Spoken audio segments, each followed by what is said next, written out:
Kia ora tātou. My name is Glenn Barclay. I'm chair of Tax Justice Aotearoa and the Better Taxes for a Better Future Coalition, and I will be your MC for this session.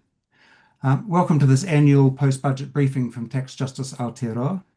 We have an expert panel here to help us reflect on the tax and revenue implications of Budget 2026, a budget that demonstrated the urgent need for more revenue, but responded to that need with a mix of half measures on the tax front, measures that will only make a limited difference to government revenue. On the panel today, we have Bill Rosenberg. Bill is an economist who was formerly policy director and economist at the New Zealand Council of Trade Unions, Te Kauauhi Kaimahi, and a commissioner at the New Zealand Productivity Commission.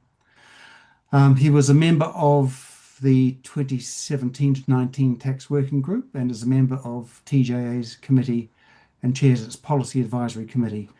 Bill will give a TJA perspective on the budget. Our second speaker will be Andrea Black. Andrea is an economist at the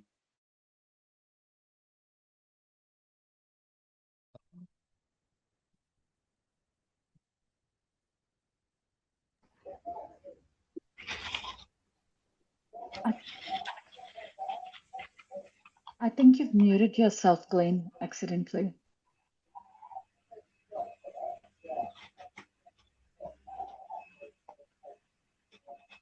Kia ora.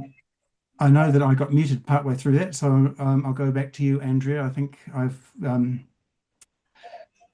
Andrea was the independent advisor to the Tax Working Group, and more recently she was the senior ministerial advisor to the Minister for Economic Development in the Ardern-Hipkins government. She's also the treasurer for... If we could ask everybody to please make sure they're muted, that would be great. Andrea will share her reflections on the budget. Max Rashbrooke is our third speaker. Max is a Wellington-based writer and public intellectual with twin interests in economic inequality and democratic renewal. He is an adjunct senior research fellow in Victoria University School of Government and a founder of the Institute for Democratic and Economic Analysis. Look, we anticipated that there would be a partial GST rebate for local government in the budget, derived from the GST payments from construction projects in each local authority area. And David Seymour had talked about this before the budget as a means of incentivising housing construction. But in the end, the government has plumped for a grant incentive to local authorities instead. So Mike Reid, who we did advertise as the commentator on this subject, has stepped down, and we have Max speaking in his place. So thanks to both Max and Mike for being so accommodating in this situation. And just before we get started, I'd like to draw your attention to the links in the chat. Tax Justice Aotearoa plays a lead role in the Better Taxes for a Better Future campaign, which is supported by a coalition of over 25 organisations. The campaign is arguing for a tax system that will enable us to gather the resources we need to fund the things that matter and to do it more fairly. For those who aren't already, we'd love for you to get involved in and support this mahi, and we've posted some links in the chat for you to sign up and to donate.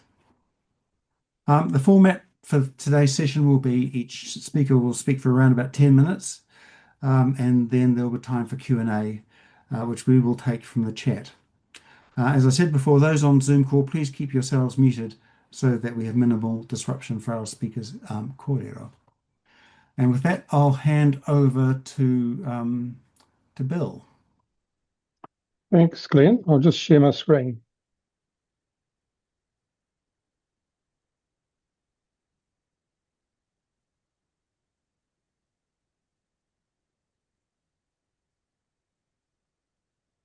Can you see that okay?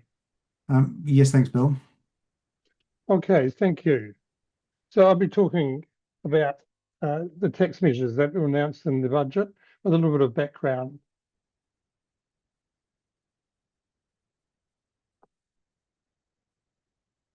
So we see evidence every day that more revenue is essential from those who can afford it in order to address the scale of the issues that we confront. And we only need to think about fixing our decaying health system, ending poverty, healthy, affordable housing, properly funded education, mitigating climate change, the infrastructure deficit that has been well documented, the need to pay for New Zealand superannuation, even just the government's target to double defence spending as a percentage of GDP by itself will cost a further $7 billion per year by 2033. The government is showing difficulty in reducing its spending and is using more and more draconian measures to achieve this.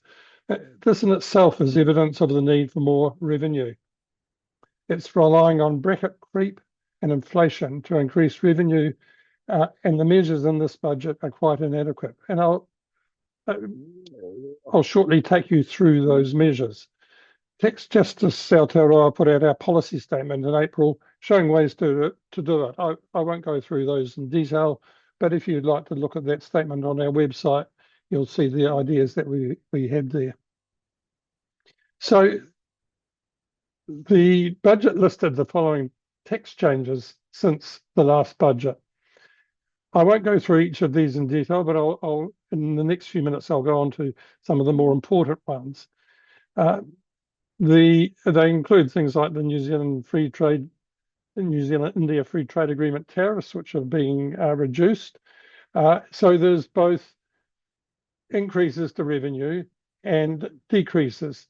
And the net effect, as you'll see down at the bottom there, is that they're raising $400 million over 5 years in additional revenue in net terms.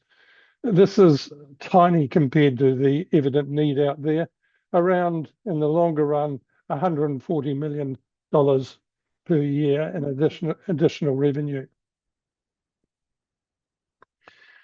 The first one I look at is bank taxes. They announced what they called a prudential regulation and supervision bank levy. Okay, just pause there. I'm getting beeps in my ears. Are people hearing that as well, or is that just me? I can't hear it, Bill. Great. Okay, I'll just carry on then. So they announced this prudential regulation and supervision bank levy, which raises in the longer run $68 million per year going to the Reserve Bank to pay for its regulatory functions. This is a weak levy, and it doesn't distinguish between the big four and the other banks. We support a bank levy on the big four banks as a form of excess profits tax. This is not rocket science. Both Australia and the UK have similar tax surcharges, and both the OECD and the Commerce Commission have said that our bank profits here amongst the big four are excessive. We've polled people through a reputable polling organisation and find that 52% of the population agree with this kind of tax, and only 24% disagree, and they cross right across the political spectrum. Support is right across the political spectrum. What we're suggesting is a 3% surcharge on the big four banks' profits, which would raise between $275 to $300 million per year, we calculate, based on their $9.5 billion profit in 2025. If it's on the big four banks, it gives the smaller banks a bit of a chance to compete with them. It's not the only measure you need, but it does do that. And it would raise 3/4 as much as all the government's tax changes raise in 5 years.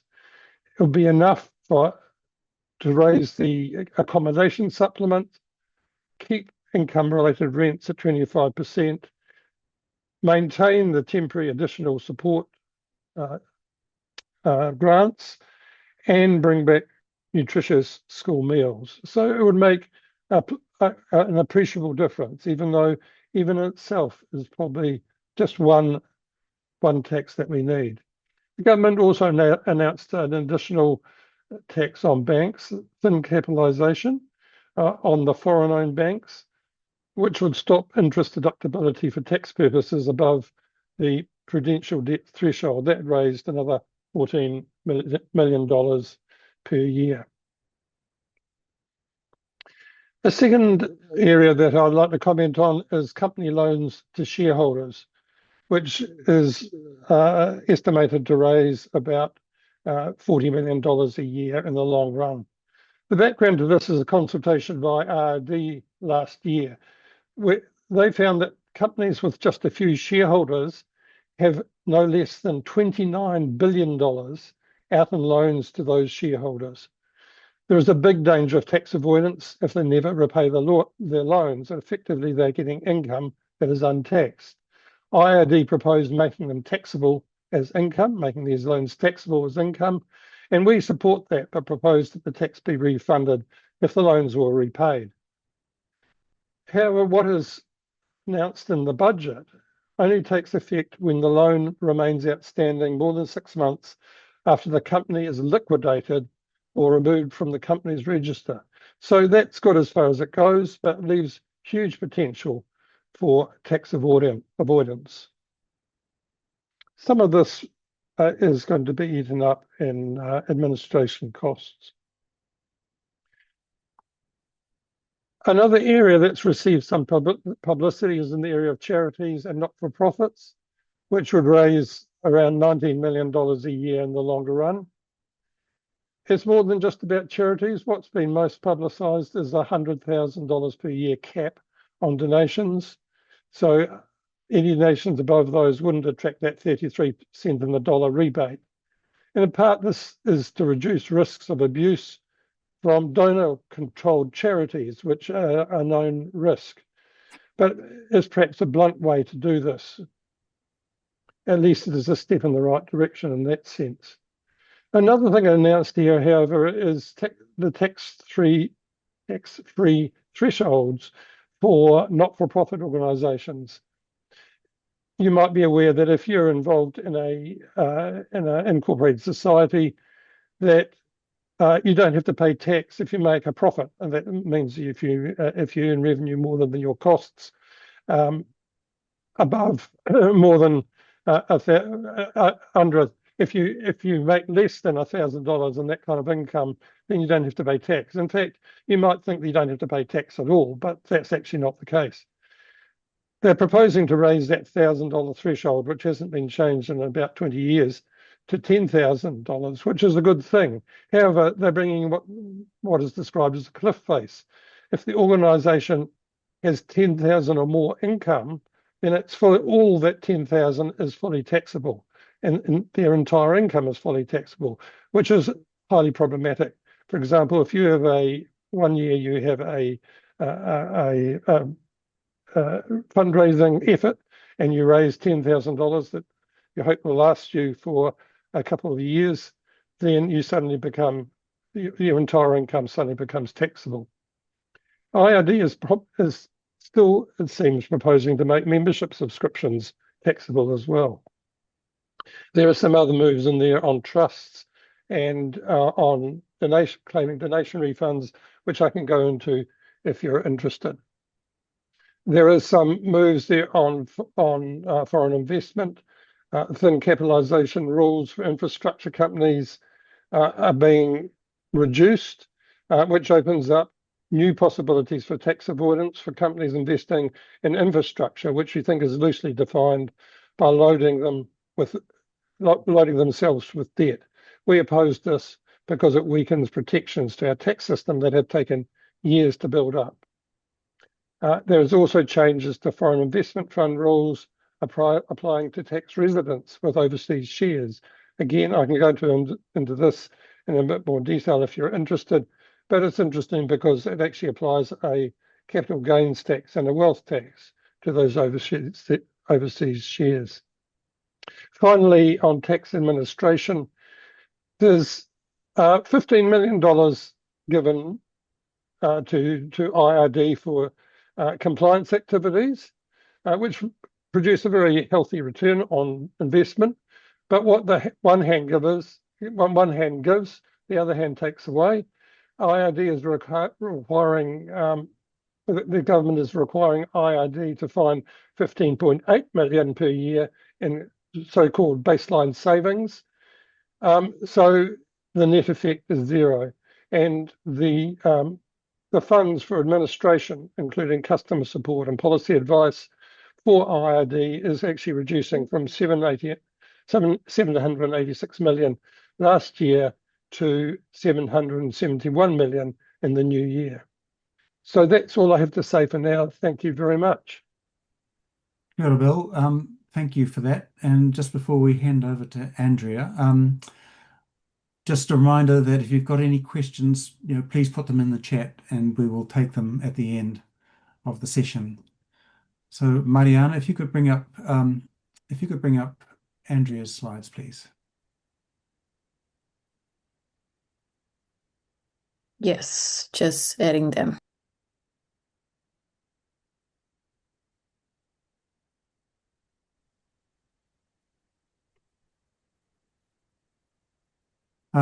There you go, Andrea. Thanks, Mariana. I've headed my presentation, Finally Some Rats and Mice, and that will become clearer what I'm talking about as we move on. Next slide, Mariana. Okay, first of all, I think this is a version of what Bill said, but I think we need to look back to pre-food 2023 and compare the state we're in versus what was predicted before the last election, rather than it being some sort of ephemeral thing that the government had no control over. As a result of their decisions, we now have had expected $35 billion less tax revenue in the years between 25 and 27 than was expected in pre-food 2023. So it's $35 billion. We could have had more. Maria, next slide. And then if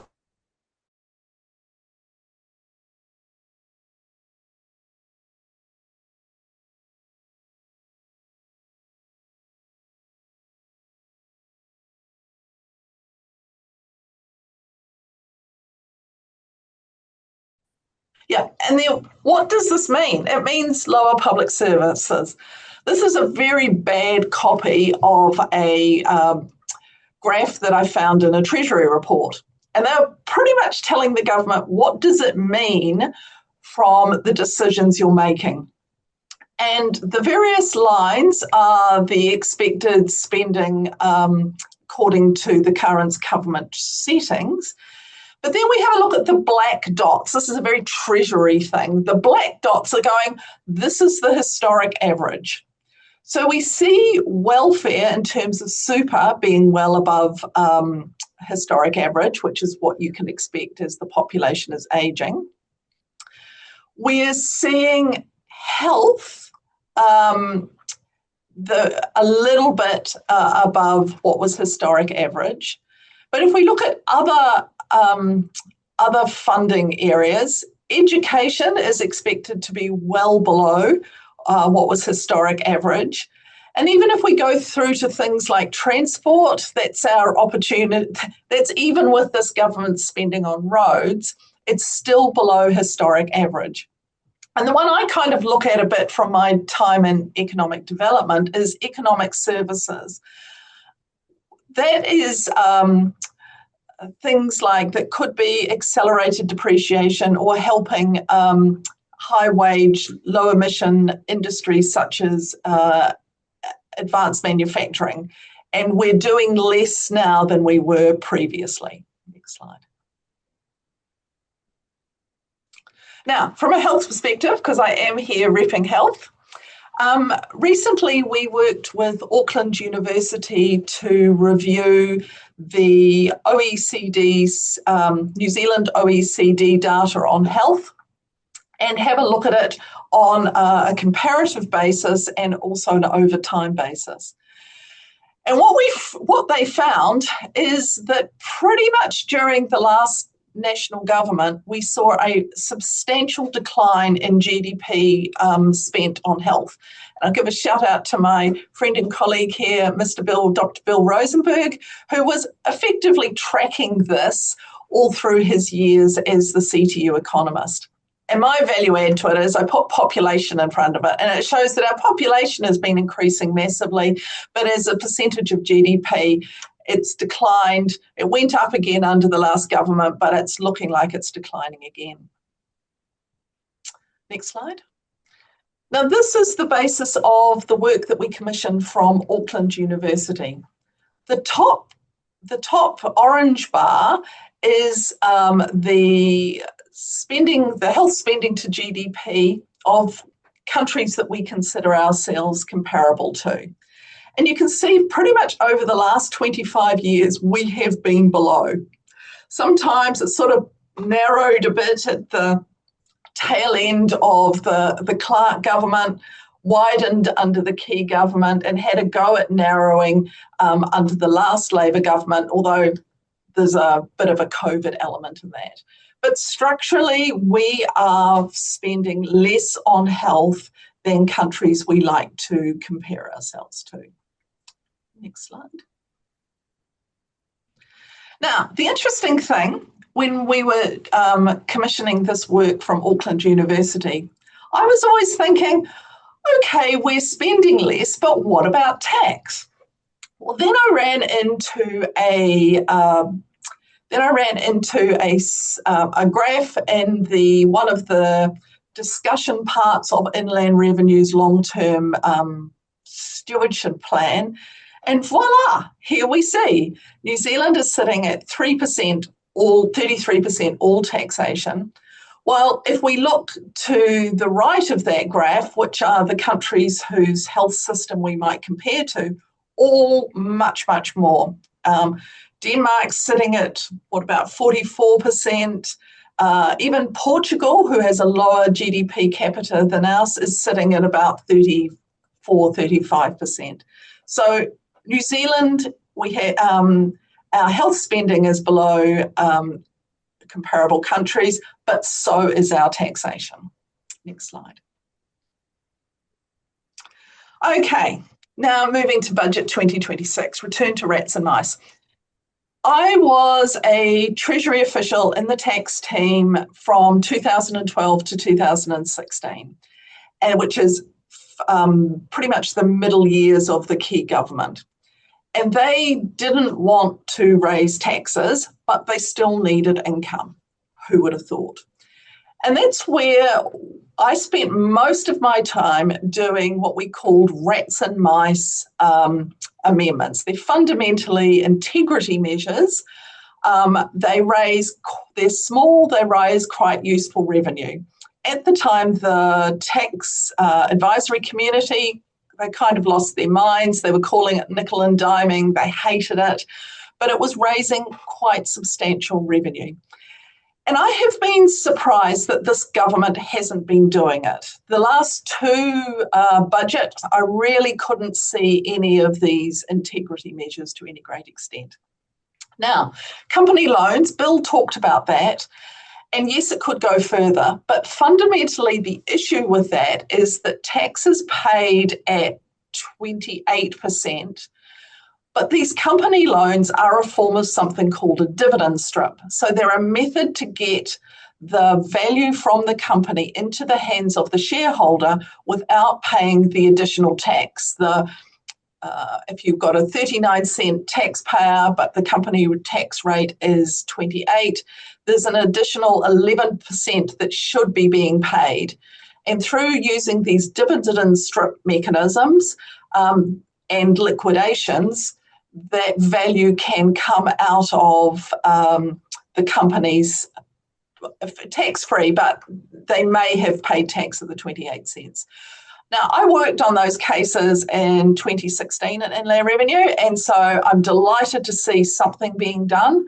The last government had a go at trying to do something, but backed away from it. Now, the reduction in donations tax credits, I was pleased to see that, but I could have gone further. There's a lot of talk and a lot of concern about how charities are not paying tax.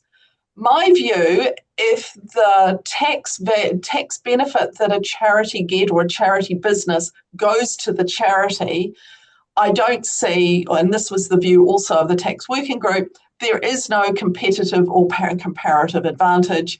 The benefit of the not being taxed of a business is to provide value to the charity. The issue comes when it's not distributed, but to the extent it's distributed, I don't see a policy problem. The donation tax credits, however, up until recently, you could donate up to your taxable income. Now, for people on median incomes, nobody's going to be doing that. But people who have large taxable incomes and large wealth, it was a mechanism to not pay any tax, fund your charity, and maybe you would or maybe you wouldn't actually distribute that. So I was delighted to see that. I would like to have seen it drop a lot further, but that is a good step in the right direction. Now, I am going to disagree with my friend, Dr. Rosenberg. My reading of the budget documents is that they're not taxing membership subscriptions, but we can discuss that offline. Now, other things in there, making world safe for holders of foreign unlisted shares. That's what Bill talked about before. I don't know about the detail. Terry Belcher says it's okay, so all right, but Bill's right. It does bring in a form of realised capital gains tax. And also in there was something interesting is that there's going to be less tobacco excise collected because of lower demand. So it's a shame we haven't got the money, but for the reason if there's fewer people smoking, great. Marianne, next slide, please. Now, if they're going to go down this rats and mice route, which worked very well for the key government, I've got a few other suggestions. Much like the issue with the company loans, we currently have this huge gap between the pie rates and the top of the personal tax scale. The pie rates stop at 28%. The pie rates are supposed to match personal taxation, but they stop at 28 for a bunch of compliance cost reasons. I would like to see that eliminated because it's a really inbuilt personal tax concession for anybody who earns the 39 or even the 33 cent tax rate. There are still other little bits and pieces. Like recently, Fonterra sold its intellectual property overseas. If it was still using the intellectual property, it could get a royalty deduction, even though it was a bunch of deductions that created it. Engagement rings and GST, I think Max has written about this. We've got this little rort where you can export jewellery to somewhere in Sydney, no GST because it's an export, pick it up. Now, strictly speaking, you should be paying GST when you come back, but I'm not know of anybody who does that. It would be great to re-establish the full tax on heated tobacco products, but I'm not holding my breath because that's what they got rid of last budget. And also, there's a lot to be said for raising tax on alcohol. There was a bunch of work done by Justice, Treasury, and someone else I can't remember. Oh, Health. I shouldn't forget Health. Looking at the harm caused by alcohol versus the benefit given from excise. And they found there was a significantly good case to raise the tax on alcohol to meet the societal and even the governmental harm. So that would be a good one if they're looking for stuff. Next slide.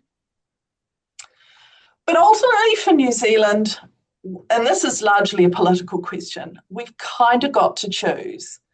If we want Scandinavian levels of public services, if we want our health system to be like the Scandinavian countries, or even Portugal and France, we need to pay the levels of tax that they pay. But we're currently in a place where we're paying US levels of taxation. And if that is what is acceptable, we need to accept the US levels of public services that we're getting. Because what I see is a lot of magical thinking from our politicians, both sides of of Parliament or whatever, both feel that they're doing great things for the health system and public services generally, but neither are willing to raise the level of taxation that is needed for that. So that is, I think that's my last slide. but that's the message I have to us as a country. We can't carry on with degrading public services unless we're prepared to pay more tax. And if we're not prepared to pay more tax, this is what we get. Kia ora, Andrea. Andrea, thank you very much for that. And so say all of us, I think. To your last You're call. preaching to the choir. There is someone's got a microphone on somewhere, I think. If you could make sure your microphones are off. And I'll now get Max to, he's busily loading his slides. There you go, Max.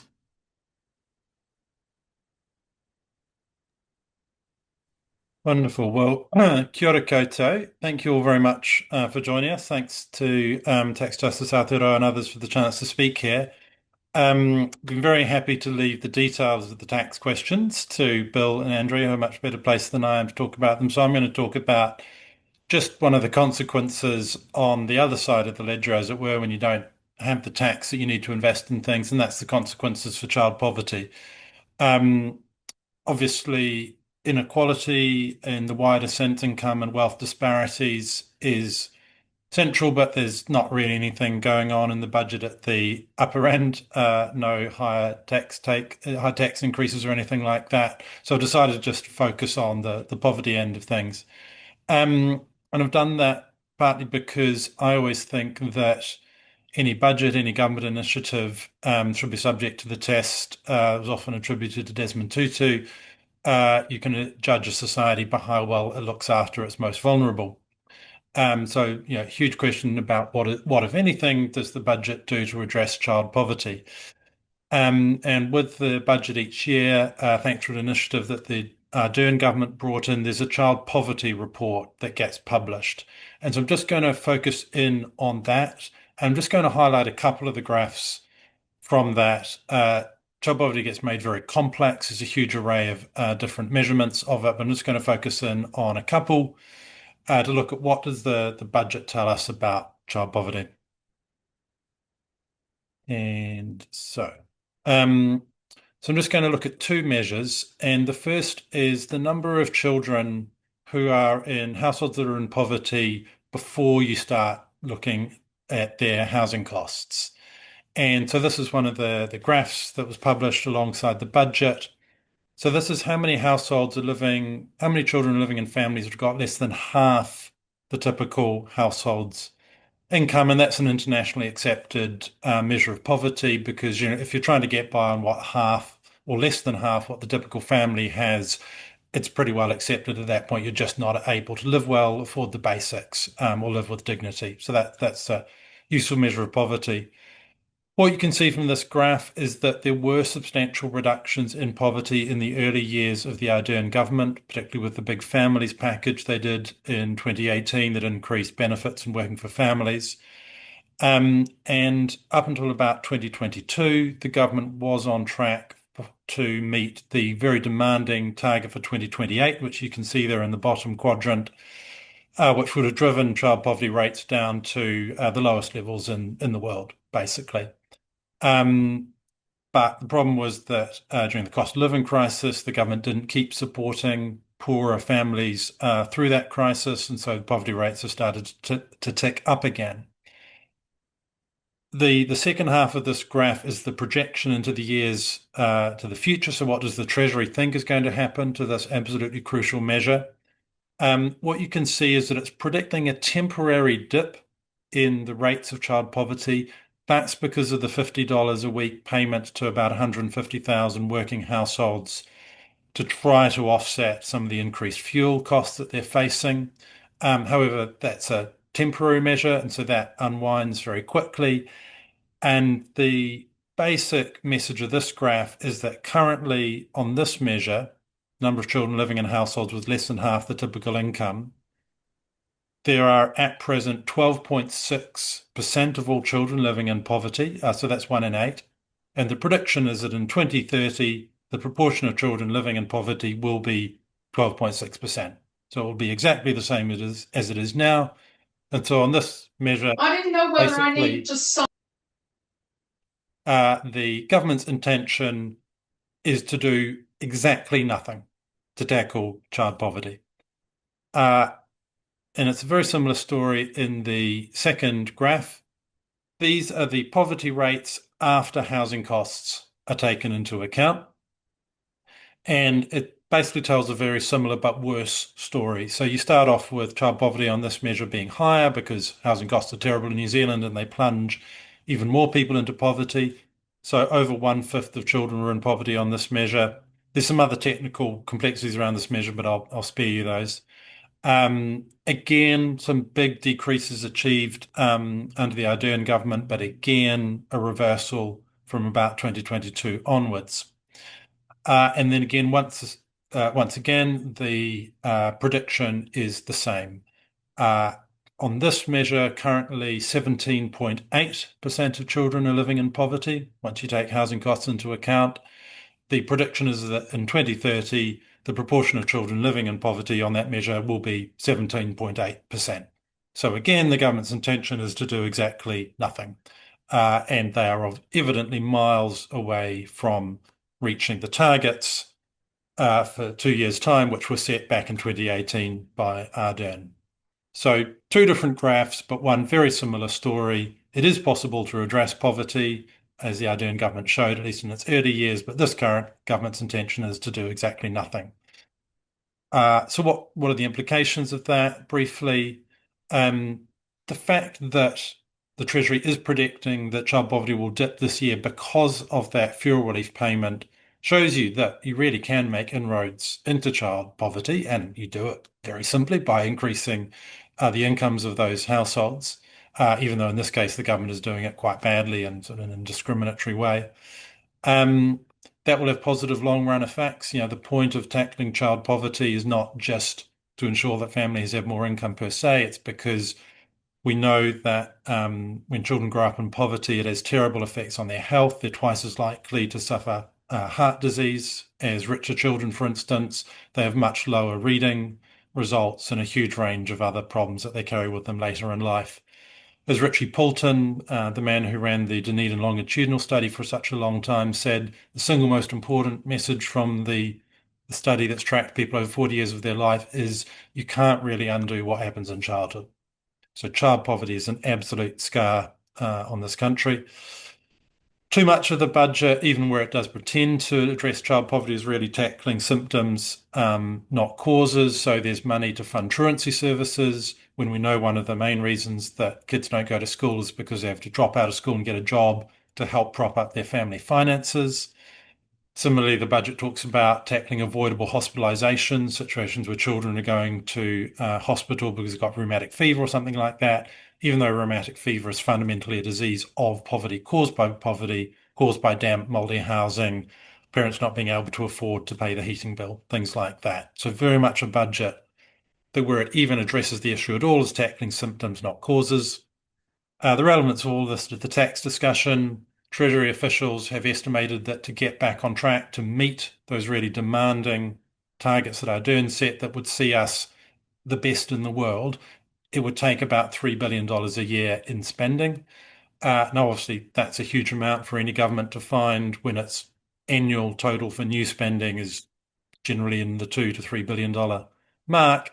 But not spending that money is a massive false economy, because in the long run, child poverty costs us an estimated $14 billion every year, and that's the worse health that I talked about, the lower educational results, the lost productivity. We've analysed all of this in more detail on the Substack that I run. If anyone wants to look that up, go onto Substack. It's called Good Ideas. In particular was last Friday's one, what the budget means for child poverty. That was the Substack bulletin. And you can find more about the work that my institute is doing to tackle poverty and other things at ideainstitute.nz. But I'll close there and look forward to your questions. Got it, Max. Thank you for that, and for sharing your slides and those links.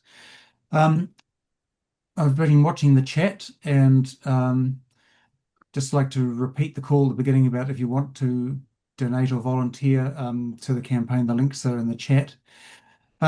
We've got a question about modern monetary theory, which we tend to get fairly regularly, but Bill, would you like to have a go at responding to that one. Does modern monetary theory have anything to offer as a new way to organize our economies?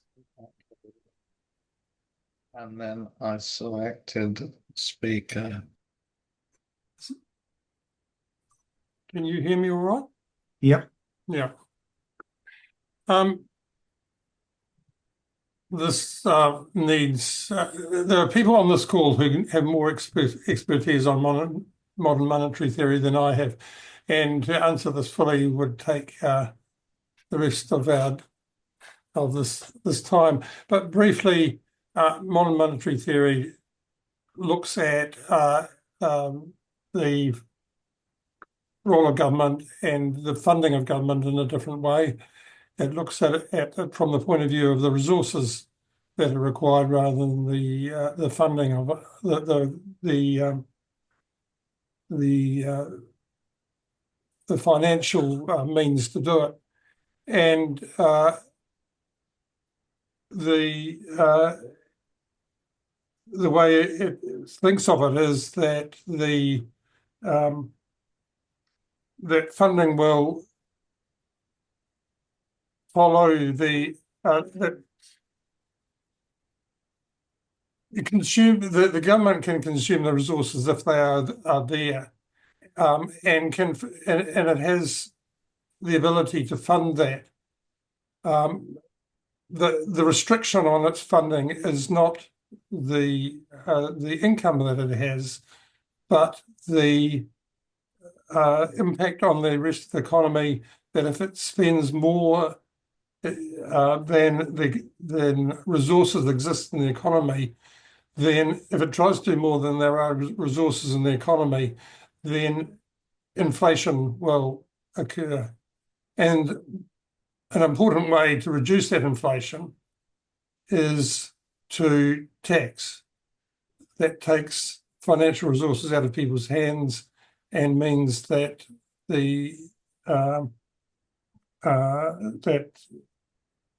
inflation is no longer a problem. So in many ways, you come back to the same situation, whether you look at it in the conventional way, or you look at in terms of modern monetary theory, that it is still important that you have an effective taxation system, and that when you tax, it's done in a equitable way that, as far as possible, addresses issues such as inequality in an effective way. So I think that's as far as I can go at this point. I hope I've made myself reasonably clear there, but there's much more to be said.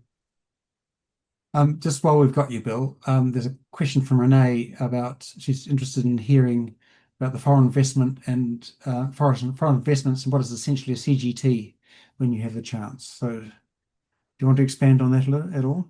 Yeah, so in the budget, the government announced some changes to the foreign investment funds rule. This gets messy and complicated very quickly, so bear with me, and I won't go too far. But this is about people living in New Zealand, and they can be recent migrants and so on, or locals who own shares overseas, shares that are domiciled overseas. And there are a number of ways that are available for them to declare their holdings and for them to be taxed. One of them is a rule which basically says, we know that overseas they frequently don't declare dividends, and if they do declare dividends, we're not confident that they're the true ones. So the way that we will tax them is we'll just say there is a rate of return on shares of 5%, and we'll tax you on 5% of the value of the shares, which is very similar to a wealth tax. You're basically saying we'll just tax you according to the value of the shares rather than the income that is the realised income that is coming from them. Now, that can get quite complicated quite quickly because the people, a person may not have the income to actually pay that tax at the time because they may not have actually received that 5% or anything like it. And B, you have to have rules about how you value those shares, which is not always simple. And so what they're saying is that for recent migrants, and they want to encourage some classes of migrants, they can do it a different way. They can do it by just being taxed on something similar to what we do domestically. So they'll be taxed on the dividends that are actually paid out, but they'll also be taxed on the realised capital gains. So when they sell the shares, they'll be taxed on the capital gains. They actually be taxed on 70% of the capital gains. And allowing more people to use that as a way to declare to pay their taxes. Now, that's only the beginning of the complications, so I won't go any further. But both of those I thought were interesting because they both demonstrate that actually the government is willing to contemplate a wealth tax and a capital gains tax when it suits it. It's quite possible to do so. But others here, if you wanted to go more deeply, I'm sure someone like Andrea could dig in more deeply and tell you more about it. Thanks, Bill. We've got a series of comments and responses in the chat, which is great. So she's had his question answered, but we will hope to share the slides, which I'll talk to the presenters about later. And Peter's question about the comparable countries has been answered there, I think, both by Bill and Harriet from ASMS. Thank you both. Stephanie's made a good comment about Americans even pay capital gains tax and estate taxes without expecting any of the public services. And I know Stephanie's from the US, so she knows that firsthand experience. And Andrea agrees and points out they still manage to have much lower tax to GDP than we do. So moving on to a question then from Robin. Any suggestions for how we change the narrative from a cost of living crisis to an inequality crisis? Maybe, Max, you might be in the best place to have a crack at that one. Yes, thanks, Glenn, and thanks for the question. I would say in the short term, I don't think it's going to be particularly easy to change the narrative away from anything other than the cost of living crisis, because that is just very, very firmly entrenched in the narrative, and for understandable reasons, because people are really, really struggling across the board, and the cost of everything is incredibly high. So I don't think anyone's going to have much luck in the short term in changing away from that narrative explicitly.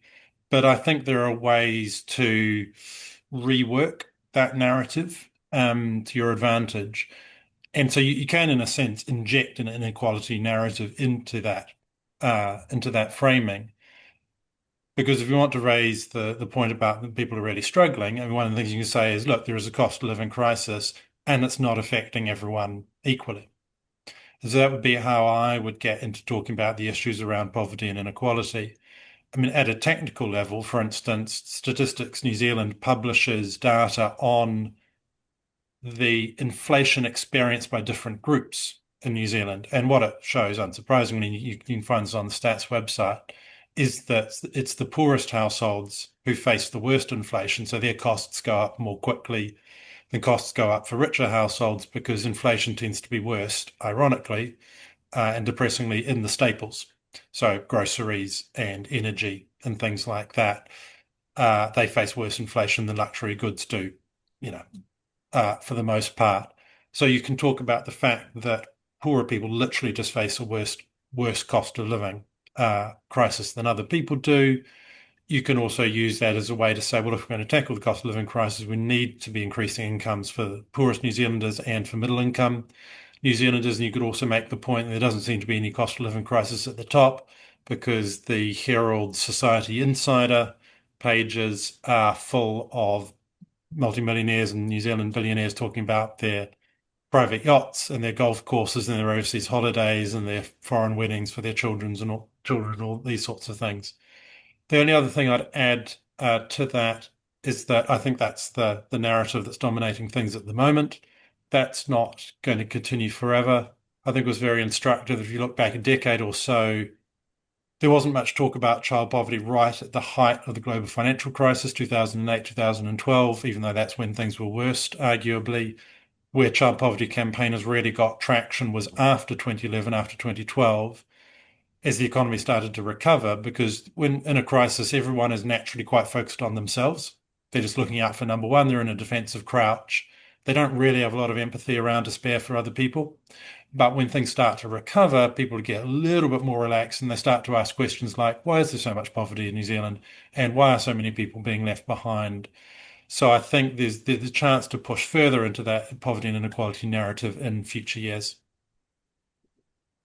Thanks, Max. A question about, do we know what income-raising measures the government considered but rejected? Andrea, do you have any insight to that one? Well, I mean, Nicola Willis herself said that she wanted to go further with the bank tax. So it's clear they considered that. We won't normally find out until the kind of budget dump of documents somewhere between July and September. I would imagine the aligning the pie rates would have been punted up because Inland Revenue regularly punts those sorts of things up. I would also imagine a more, I don't know, severe, useful change to the company loans was also punted up. Yeah.